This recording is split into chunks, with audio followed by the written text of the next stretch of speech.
Shadows of the Unspoken. The hidden truth behind Japan's mysterious ninja. They say history is written by the victors, but some parts are erased by the frightened. Among Japan's erased histories, none are more mysterious than the ninja. Not the costumed assassins of pop culture, but real shadow operatives whose identities were so secret, they blurred the line between history and myth.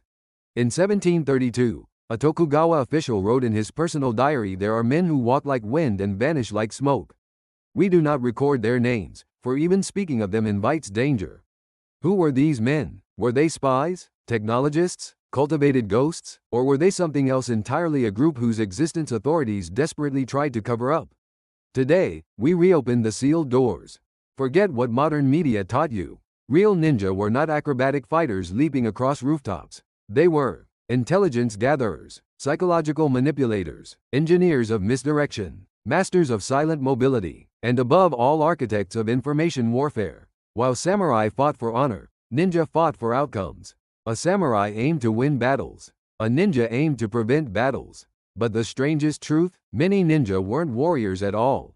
They were farmers, monks, merchants, travelers, woodcutters, ordinary lives by day, living shadows by night. Their greatest weapon wasn't the sword. It was anonymity. While most people imagine physical techniques, stealth, disguise, escape, the real forbidden ninja arts were psychological. Across hidden scrolls, historians found references to 3 techniques. 1. Kage Watashi shadow transfer. The art of planting ideas into an enemy's mind without contact. Sometimes through staged events, sometimes through rumors. 2. Kiyome emotional resonance. Creating a situation that forces a target to feel fear, loyalty, or guilt. A precursor to modern psychological operations. 3. Jiken Kugutsu time puppetry. Designing false timelines, fake alibis, or synchronized distractions. These techniques were so effective they frightened the shogunate. Control a man's emotions, and you control his decisions. Control his decisions, and you control history. So the techniques were erased from official records. But fragments remain. Some ninja tools were so advanced that they appear almost modern. Sound dampening sandals, woven with hollow fibers that compressed air, reducing walking noise. Smoke without fire, a chemical mixture creating thick smoke at low temperature. Safe to carry but blinding to enemies. Direction finding needles, small needles floating in water to detect magnetic north. Portable compasses centuries before Japan widely used them. Whisper tubes, hollow bamboo that carried voices further and clearer than normal speech. Most of these inventions vanished. Why? One theory: they were destroyed to prevent misuse. Another: their makers never wrote down the formulas. The most chilling theory? Certain clans took their knowledge into hiding and never returned. Officially, ninja clans died out during the Meiji Restoration. Unofficially, witnesses kept reporting the same strange man for decades. A traveler who appeared before disasters, predicted attacks before scouts did, vanished by dawn, left no footprints. Villagers called him the Silent Walker. Some say he was the last guardian of forbidden arts.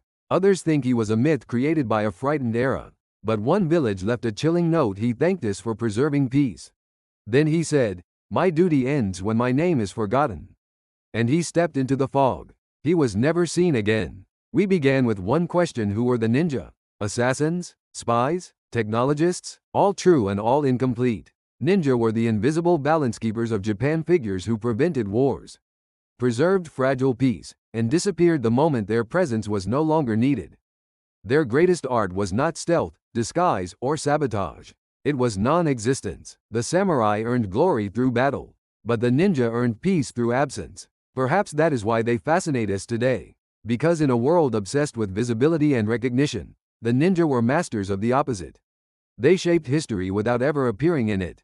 To understand the ninja, we must understand their greatest invention.